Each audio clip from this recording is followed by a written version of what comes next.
Hi, welcome to another series in the AI Workflow Lab.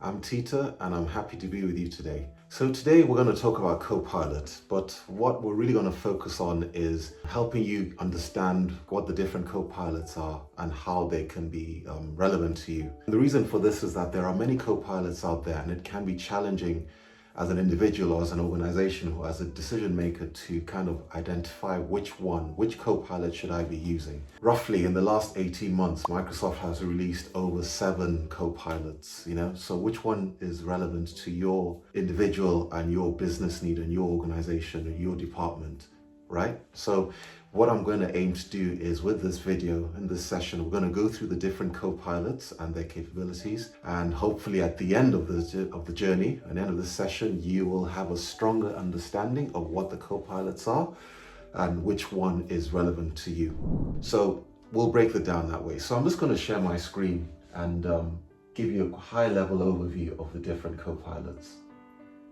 So let's just go over here and you'll see high level overview. So we've got Copilot M365, that's embedded in Word, Excel, PowerPoint, etc. You've got GitHub Copilot, which is for developers. You've got Dynamics Copilot for sales and marketing individuals for productivity gains there. Security Copilot for security analysts, to use AI to, identify issues and act on them.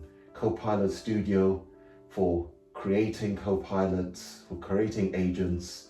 Copilot in the Power Platform as well. So all of you Power Platform developers, creators there, you've got a Copilot there. Windows 11, so Copilot is in Windows 11, and then there's Copilot on your browser in Edge. It's also now known as Copilot, M365 Copilot. So there are a lot of Copilots out there, and my intention is for you to come away at the end of this session understanding which one is relevant to you. And you're not alone, as I said, many organizations, many individuals are struggling to understand which one is used, which one is more relevant. Not to mention the licensing complexity, right? So I'm going to start with showing you Copilot. Let's just break away from here.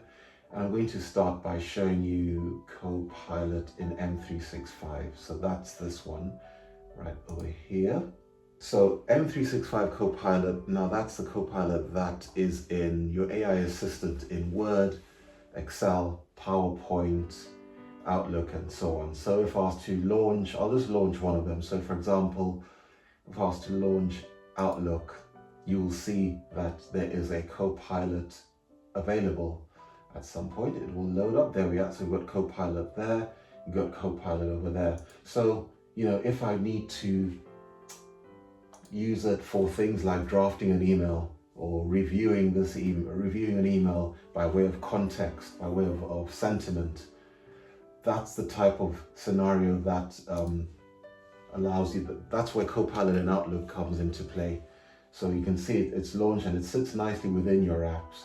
But then equally, if I was to go to Copilot in Word, for example, you will see that will launch. And if I just create a blank document, for example, you'll see that there's Copilot over there, right in the Word document. And you even have placeholders for things to do, produce insights from that document, create a proposal based on so-and-so. So Copilot in Word for you. If you're a regular Word user, then Copilot in Word is for you. If you're a regular Outlook user, then Copilot in Outlook is for you. And you can see how it's over there. Equally for Excel, if we quickly jump to Excel, you will see that there's a Copilot there in Excel, again, for doing analytics and identifying trends and things like that. So things that would take a lot, creating calculations from blank.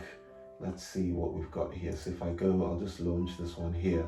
And you'll see there'll be a Copilot in Excel right over there. And equally, if I was to launch it, you'll see that I've got it appears on the sidebar and it will give me some suggested prompts to type, obviously, which it will be more relevant if I've got data there. So that's what your Copilot in M365 is.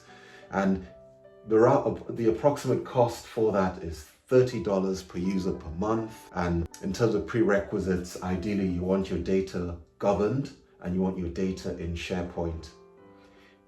Typically the organizational size is around 300. So, and your data maturity, it's important to have mature data. So, data that's been governed and it's in SharePoint and it's searchable. So the other Copilot, M365 Copilot, is called Copilot Pro.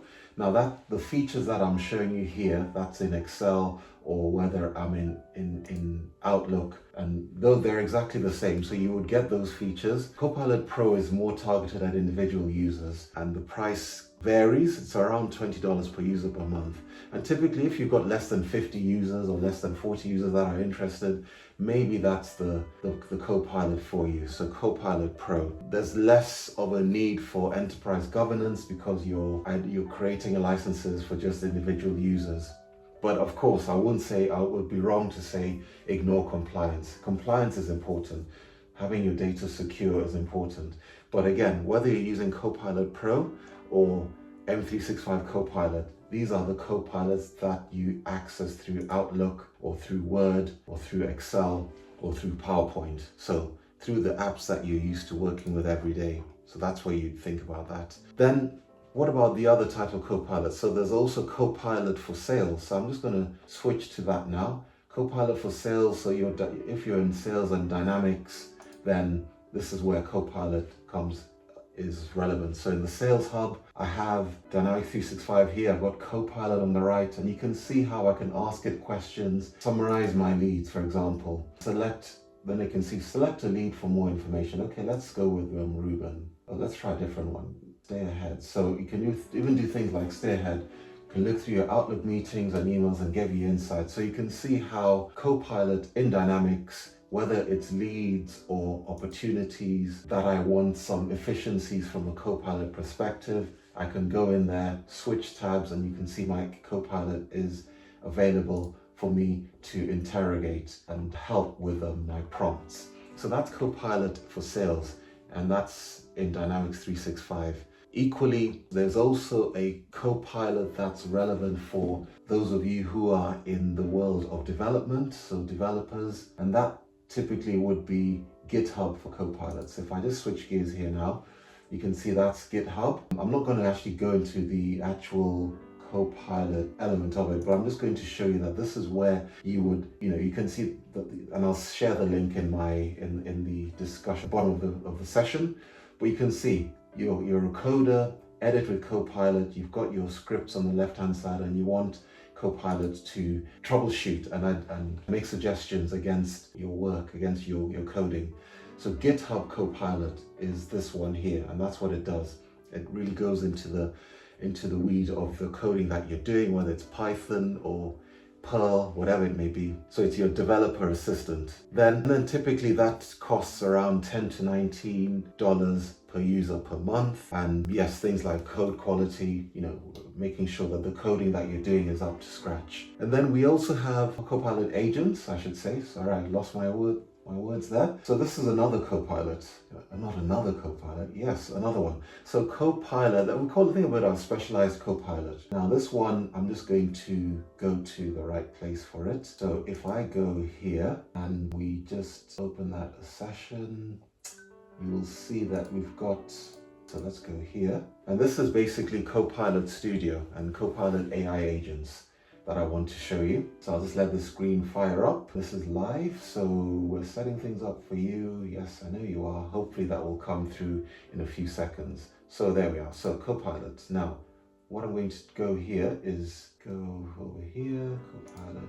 I'll switch that off for now. We don't need that. So here we are. So Copilot agents. So this is where organizations who have specific business needs, so you have a specific requirement. This is where you can create custom chatbots. So look at this one I created earlier called contract evaluation. This is a Copilot agent, and it looks at specific area within the organization, and it can search for contract information and evaluate the differences between the contracts. But this is using Copilot agents, and you can see There are some default agents that you get out of the box. There's an analyst agent, there's a researcher agent, and if I click on get agent, you will see that there are a whole bunch of other agents I can leverage to kind of address my AI challenges or my AI requirements. So think of it as organizations that have business or individuals that have specific needs, whether it's writing coach, researcher coach, analyst. These are specific agents that are available for you, and you can also create some custom ones. And then there's also Copilot for security. Now that one is basically for your security analysts, so you can think of someone who is working in a security role and they are going to be in purview. They're going to be looking at things like threat intelligence, as you can see here, and email collaboration, etc. So what Copilot for security does is your Copilot is a system that will give you more efficient and rapid response to the trends that it's identifying. So it will rapidly give you responses, highlight alerts, actions, and steps that you need to cover as a support analyst. So it will kind of accelerate that, and you'll be in this space here, Microsoft Defender. So different environments for different use cases. So what about the actual decision making? So now I've shown you the different Copilots. How does that stack up when you're trying to make a decision as to which Copilot to use? I'll share this in the call as well afterwards, in the chat, I should say. But look at this. Basically, these are the things to think about. If you need Office integration, Microsoft 365 Copilot is for you. If it's software development, GitHub Copilot. If it's customer service support, then it's Copilot for services, and so on. So this decision flow will hopefully help you identify which Copilot is relevant for your department or for your team. So that's what this is about, right? Now, the other thing to think about is, what about the implementation timelines? What does that look like? So once you've made that decision as to which Copilots you're interested in, these are the phases to think about. And maybe I should do it in presentation mode. And so that was the previous slide with the different flowcharts. I'll share it you'll be able to download this anyway afterwards. But in terms of implementation timelines, at a high level, these are the phases to think about. Readiness assessment. So how ready are you as an organization for the taking on Copilot? Are you technically set up to use Copilot in terms of permissions, etc.? And then when it comes to deploying Copilot, identifying the right users, gathering feedback, and then you do the full rollout. Then there's optimization, where you're kind of refining your prompts to improve the way you interact with Copilot, and you get better results. So that's what the implementation timeline looks like. In terms of next steps, I hope you found that useful, in terms of identifying what Copilot is available for you, etc. What I'm going to do in the next video is I am going to go focus on one of the Copilots. It's probably going to be Copilot in Word, but also I'd like you to drop some information in the chat, any questions that you have, and I'll look to kind of answer them as well. Thank you for your time, and see you on the next video. Bye for now.